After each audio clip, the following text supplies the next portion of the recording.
Hi, my name is Rob Bredow. I'm the head of ILM, Industrial Light and Magic, and most recently I was the visual effects supervisor for Solo, a Star Wars story. We're going to take a look at the Kessel Run and how we achieved some of those visual effects.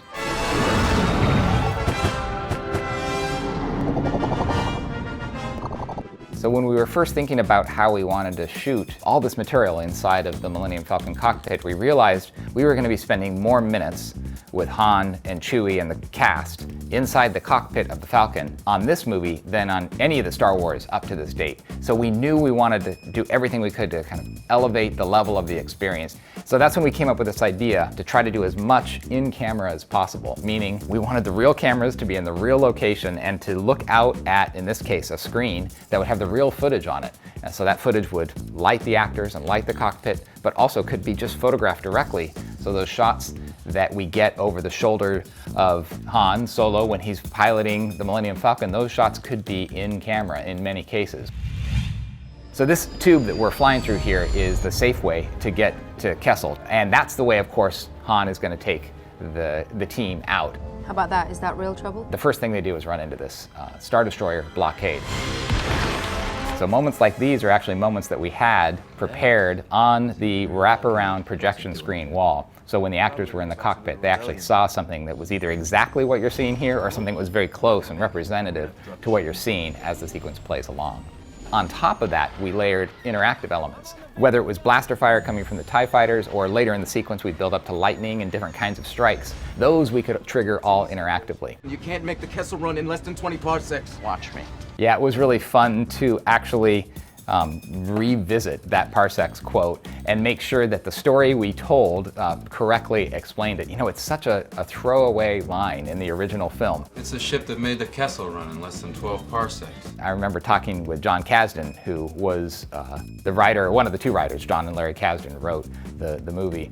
And John was obsessed about making sure we did a good job honoring the history and honoring what we all love about those original references and paying those off, and also providing a plausible explanation, which is really one of the fun things we got to do in this film. I got a really good feeling about this. The shot where the Millennium Falcon banks hard to its left and pulls a 90-degree turn into the side wall was one we discovered again after a bit of exploration, trying to make a really clear signal to the audience that he was taking a shortcut, he was going to go the wrong way, tying that to a strong visual that says we're going off course. Those are actually carbonbergs, so they're made of carbon, which of course is something that later is going to revisit Han later in his life when he's actually frozen in carbonite. Some of the same ingredients go into these rocks, which you might not know just from casually watching. That gunner station, of course, we've seen in multiple movies, but Ron Howard had this idea that he wanted this to feel as much like a car chase as possible, like those classic 1970s car mount angles. So we set up a camera just outside of that gunner position, and then the artists at ILM put that exterior of the Falcon, the glass, the gun, all of that acting in front of Woody. So as visual effects supervisor, I'm responsible for all of the stuff we can't achieve on set, and then I get to work with really good people. So Dom Tui's special effects department rigged this phenomenal rig around the cockpit of the Millennium Falcon. My job on set was to make sure that all the pieces were coming together, and Dom Tui and his team were standing by on the rig, making sure everybody was safe, but also making sure the ride was big enough to really be convincing on camera. One detail that we were studying was in the old movies, when they went into hyperspace, they pushed the lever, and it was a pretty smooth process into hyperspace. And it was Ron Howard who said, well, wouldn't it be more fun if we add some extra bump and a little bit of extra life to it? So you'll see that this movie has quite a bit of cockpit activity, and most of that's real hydraulic motion in the cockpit. Every once in a while, for speed, we'd call it Star Trekking, and everyone would fake one. But most of the time what you're seeing there is actually real physical movement in the cockpit. Drop the landing gear. So there's a bit of a story about the Falcon's landing gear. As you can see in that shot where the gear comes down, there's actually 5 landing gear on the Millennium Falcon in this shot, which matches the landing gear that you see in Empire Strikes Back and Return of the Jedi. But it doesn't match the original Millennium Falcon built for Episode 4, the original Star Wars. In that film, they only had 3 landing gear. So we thought maybe there would be a way to do some continuity ninjutsu in this move here. So if you watch the sequence really carefully, you'll notice that Han actually breaks off the front 2 landing gear. So that leaves us at the end of this movie with a Falcon that has been ripped to shreds from the Falcon we see at the beginning of the film and is missing its first 2 landing gear. So it sets us up perfectly for episode 4. And then in the time between episode 4 and episode 5, you notice when we pick up the Falcon and Chewie in episode 5 in Empire Strikes Back, Chewie's been working on repairs to the Falcon this entire time. So we've just imagined that he finally got some replacement landing gear for those front 2, and that's how, it went from 3 landing gear to 5, but of course we started with 5 in this film. So Han and Chewie work together. He comes down on that Carbonberg, slides there, and actually kicks up enough carbon to freeze that TIE fighter. So you can actually say that he took out that last TIE fighter by freezing it in carbonite, which is something you might not have noticed on the first viewing if you didn't know that was carbon. That coaction's getting real right. Okay. So that symbol that you see there, there's a whole story behind L3's navicomputer and the way it actually becomes part of the Falcon's navigation system here as Kira assembles it and puts it in the back of the Falcon. But if you look at the design of the messages on that screen, that actually corresponds to the design of the Falcon cockpit for the rest of the series. So the idea there was to just kind of make that reference and try to tell the story that this is how the Falcon got such a good navicomputer. Sir, I don't know where your ship learned to communicate, but it has the most peculiar dialect. So the idea here is we've left some of the most chaotic part of the storm, but we're coming across this giant creature who was named Summa, who you shouldn't fly near if you know where you're going, but of course we don't, because the navicomputer is just getting booted up right here. So Ron Howard thought it would be really fun to do this scare moment, and this was one of those times where having those wraparound screens on set really paid off, because not only were the actors getting immersed in the right lighting, as they light up the headlight of the Millennium Falcon and see that eyeball, but they all got to react to the eyeball. So the reaction we actually got from the cast in that moment when the eyeball opened was pretty authentic.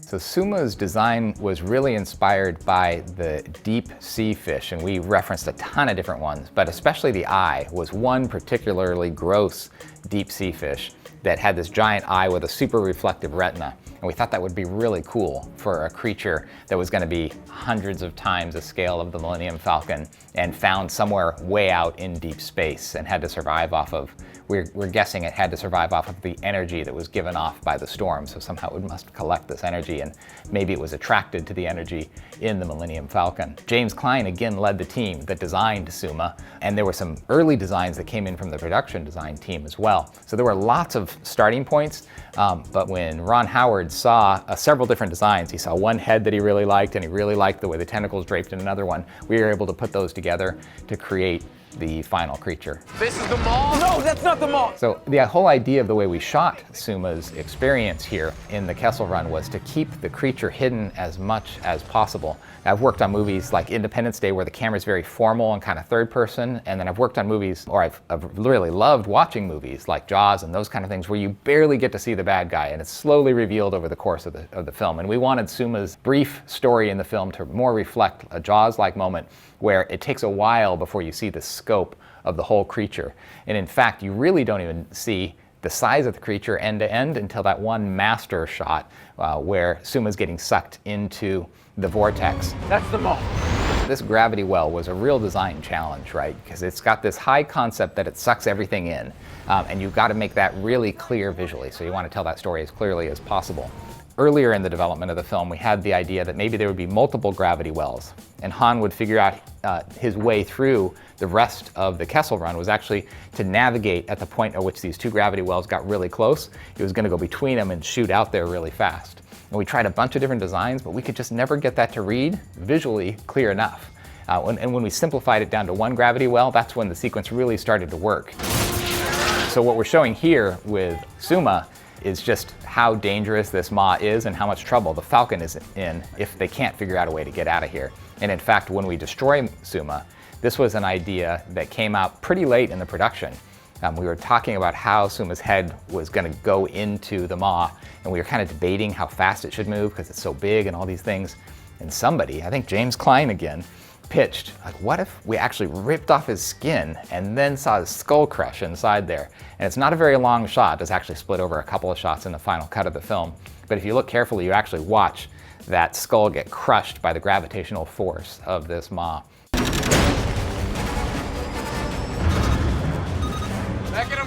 So the idea of those views out the cockpit is that Han has seen a tiny window that L3 has pointed out on the Navicomputer, and he's trying to pilot the ship, using the timing of that coaxium thrust down that narrow channel.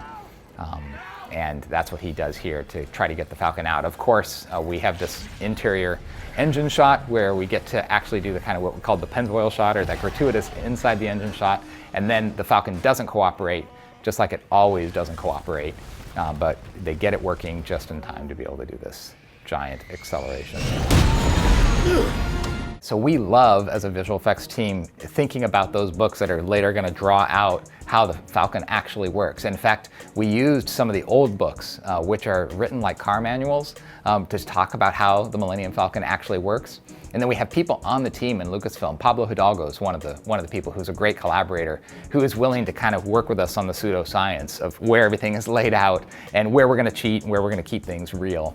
And we did base it on some of the components of a real car engine, at least loosely. And then James Klein and the art department team actually built 3D models of it to test it out, and 3D printed them to make sure we liked the way the engine was kind of laid out. So I think as much thought went into that one shot, which only takes, 5 seconds in the final film, as much thought about design, and especially engine design, went into that as any of the shots in the movie.